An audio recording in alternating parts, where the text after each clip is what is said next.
Next question as we enter our last segment here still on the subject of securing America. On nuclear weapons, President Obama reportedly considered changing the nation's longstanding policy on first use. Do you support the current policy? Mr. Trump, you have 2 minutes on that. Well, I have to say that, for what Secretary Clinton was saying about nuclear with Russia, she's very cavalier in the way she talks about various countries. But Russia's been expanding.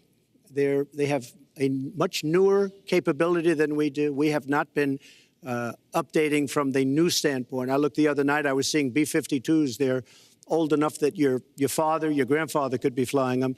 We are not keeping up with other countries. I would like everybody to end it, just get rid of it.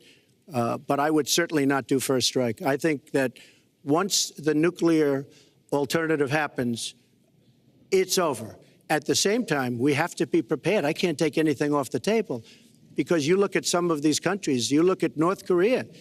We're doing nothing there. China should solve that problem for us. China should go into North Korea.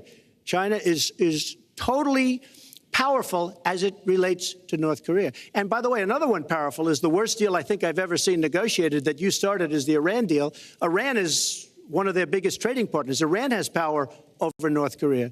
And when they made that horrible deal with Iran, they should have included the fact that they do something with respect to North Korea. And they should have done something with respect to Yemen and all these other places. And when asked to Secretary Kerry, why didn't you do that? Why didn't you add other things into the deal? One of the great giveaways of all time, including $400 million in cash. Nobody's ever seen that before. That turned out to be wrong. It was actually $1.7 billion in cash. Obviously, I guess, for the hostages, it certainly looks that way. So you say to yourself, why didn't they make the right deal? This is one of the worst deals ever made by any country in history.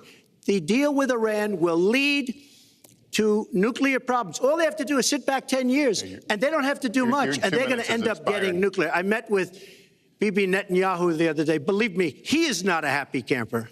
All right. Mrs. Clinton, Secretary.